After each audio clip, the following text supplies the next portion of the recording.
Foi reclamar lá com o quarto áudio, depois deu um soco praticamente na cara do Gilberto. Ninguém entende por quê e foi expulso. Esse rapaz precisa ser punido. E foi bem expulso também. Esse rapaz precisa ser punido.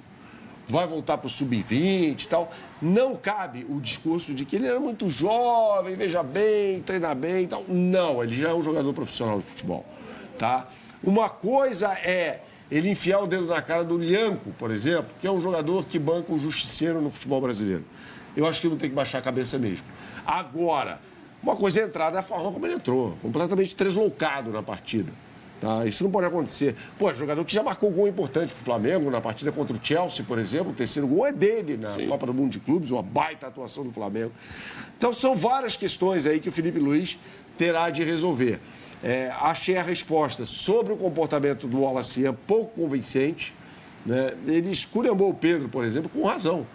Quando ele falou depois do jogo do São Paulo, né, aquela vitória por 2-0, sobre um comportamento reprovável do Pedro, usando termos até como ridículo, essa coisa toda, eu acho que ele poderia ter sido mais enfático em relação ao que fez o Wallace nessa partida, que prejudicou e acabou completamente com as chances do Flamengo, que quase consegue o gol do empate, a gente mostrou aí na imagem, com o Léo Ortiz, nos estertores ali da partida.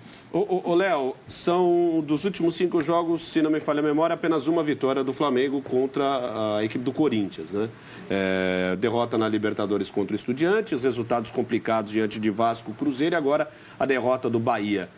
É um momento delicado que o Felipe Luiz vai encarando nessa altura do Campeonato Brasileiro? Ou é aquela fase de oscilação que você vê que é regular da temporada? É oscilação, Ivan, porque se a gente aumentar um pouquinho o seu recorte para 2 jogos para trás, tem uma das melhores exibições do Flamengo no ano, se não for a melhor, contra o Estudiantes no Maracanã.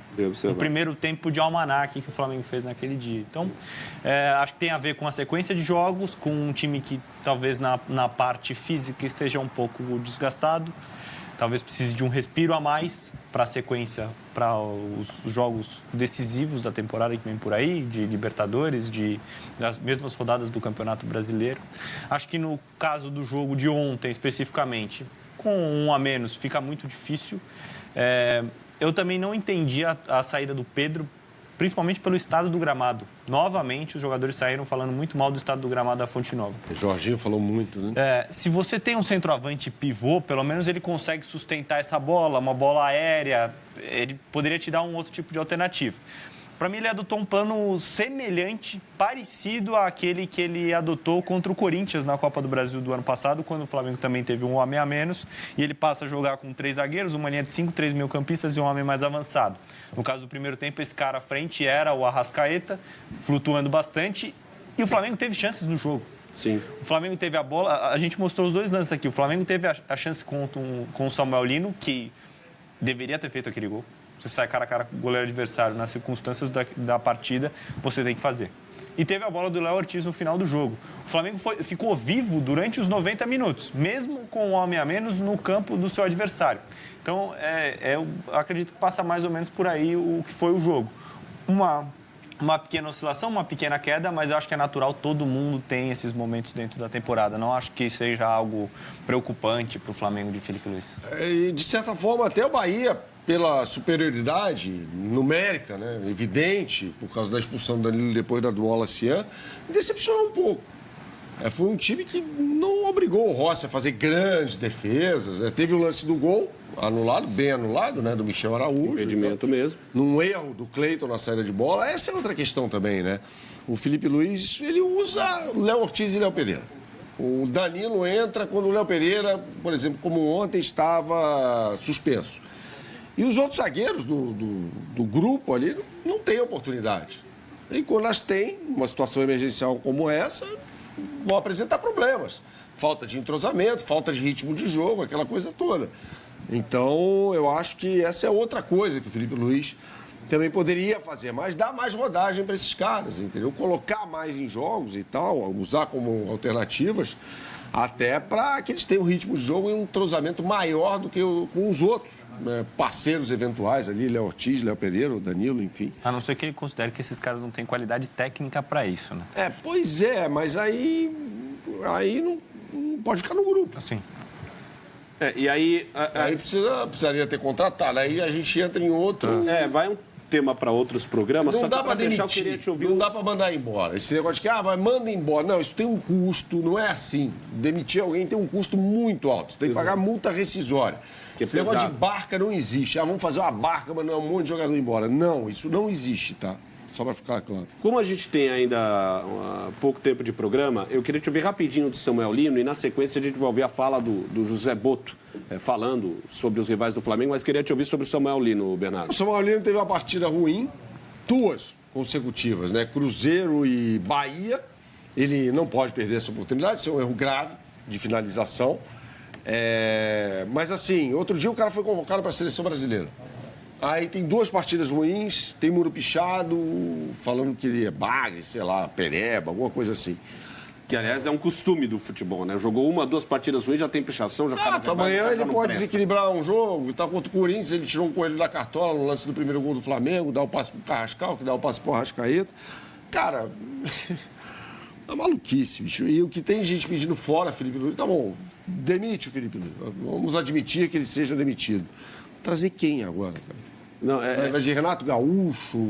Tem alguns absurdos que não dá para entender no futebol. O que não significa que a gente não possa criticar. Criticar é uma coisa, fazer ponderação aqui, acolá é uma coisa. Sim. Mas pedir fora Felipe Luiz, assim, sabe? Hoje a gente ele vai ter um tempo, isso que o Léo falou aí, ele vai ter um tempo para melhorar a equipe. Sim. Porque ninguém foi convocado no Flamengo, né? Nem para a seleção do Uruguai, nem para a seleção da Colômbia, nada disso. Então ele vai ter 10 dias.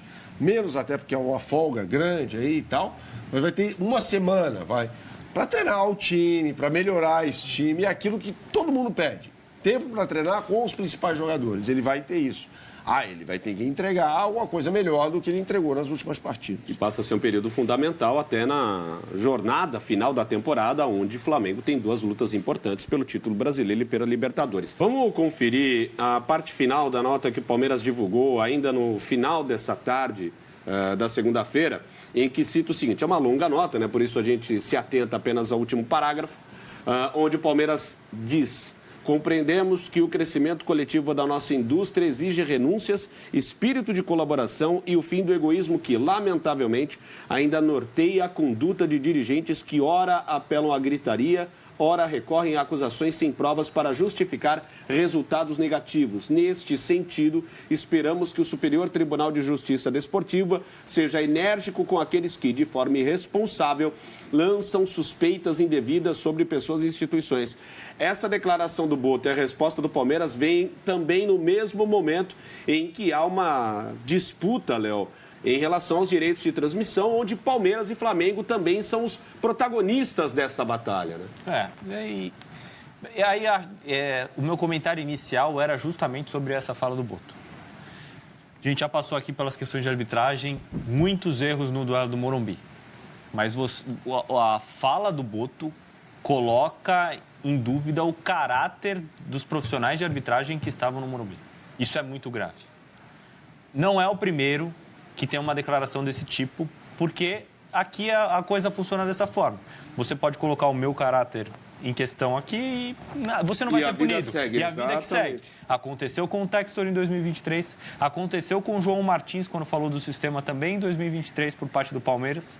Até é importante a gente pontuar, porque o Palmeiras fala como se ele nunca falasse sobre arbitragem e nunca questionasse esse tipo de coisa. Não, o Palmeiras fala muito sobre arbitragem e o Palmeiras já questionou bastante. É que nesse caso vale o geral, que geralmente acontece no futebol brasileiro. Quando eu sou prejudicado, eu chio. Quando eu sou ajudado ou beneficiado, eu fico quieto na minha e pago de bonzinho. Então, nesse caso, a declaração do Boto é muito grave. Muito grave. Ele diz que ele não faz uma acusação, mas ele faz sim. Ele faz uma acusação grave que precisa ser... a gente precisa ter as devidas punições. Outro trecho da forma como ele trata o assunto. Eu, como estrangeiro... Na hora que é interessante, todo mundo faz parte do futebol brasileiro. Na hora dos problemas, esse é um problema de vocês. O Abel já teve manifestações nesse sentido. A manifestação do Crespo no final de semana, para mim, é nesse sentido, quando ele diz eu nunca vi algo do tipo, como isso aqui. E a do Boto também. Quando é interessante fazer parte do futebol brasileiro, todo mundo quer estar dentro. Quando é legal receber salário, quando é legal ter um bom projeto num clube que te dá estabilidade, é legal fazer parte do futebol brasileiro. Agora, quando tem problema, quando é uma questão que, segundo eles, é uma questão de bagunça, essa selva que vocês habitam aqui, isso é uma questão de vocês, não é minha. Então é muito cômodo para todo mundo também. Queria te ouvir, Bernardo, porque o Léo toca em pontos importantes dessa fala do Boto, porque tem várias camadas desta fala do dirigente do Flamengo. Quem não chora não mama. É um ditado que existe no Brasil, porque no Brasil quem não chora não mama. Né? Então, você definitivamente, diante das coisas que estão acontecendo, claro que alguém vai falar. O Marlon vai falar que teve roubo, aí o Carlos Belmonte vai falar, o Boto vai falar. O Palmeiras, claro, uma chancela da Leila Pereira vai falar que está pensando no coletivo e tal, não sei o quê. Carol vai puxar a brasa pro seu lado, cara. E dane-se o bem do futebol brasileiro. E isso fica em segundo plano. Eu quero ter razão. Não quero ser feliz. Não quero fazer uma coisa melhor. Eu quero ter razão nessa história. Então, o Palmeiras, como disse o Léo, é um clube que, por meio do seu técnico, volta e meia, está aí reclamando de arbitragem e tal, pôs agora como paladino da moralidade. E o Boto, como disse o Léo, cara, isso é um discurso esquisito, né? Eu sou estrangeiro, chego aqui, não tô... Como assim? Como assim? E se é um brasileiro lá fora falando uma história dessa, como é que seria isso visto? Nossa. Fosse na Inglaterra, nos Estados Unidos, na Espanha. Seria uma questão debatida durante um mês. Eu não gosto dessa abordagem, mas eu vejo o seguinte, o Boto dá essa declaração porque o Belmonte dá, porque o Júlio Casares dá, porque o dia em que for prejudicado o Abel vai dar, porque no dia em que o João Martins, que dirigiu o Palmeiras naquela partida em 2023, achou que era prejudicado, vai falar que existe sistema, e assim vai caminhando a coisa. Cada um pensando no seu. Nossa, não tem ideologia por trás dessas reclamações. Elas são apenas para firmar o pé. Falar, está acontecendo isso no futebol, deixa aqui eu firmar o pé, porque amanhã talvez eu seja beneficiado, talvez eu seja prejudicado. Cada um constrói o seu pensamento, a sua reclamação da maneira como é conveniente. Vamos voltar uma semana no tempo, para deixar claro, tá? Antes de eu apontar o lance aqui.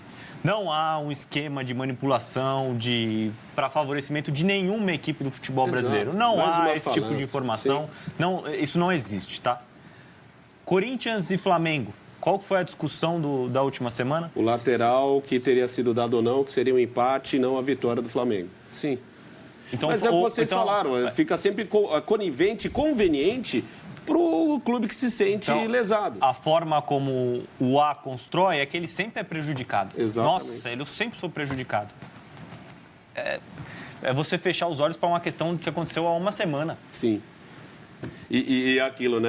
E aí o tal do sistema, o sistema acho que vê isso. O sistema só vê o próprio sistema. E aí eu coloco todas as equipes que veem somente o próprio rabo, só veem propriamente as suas situações.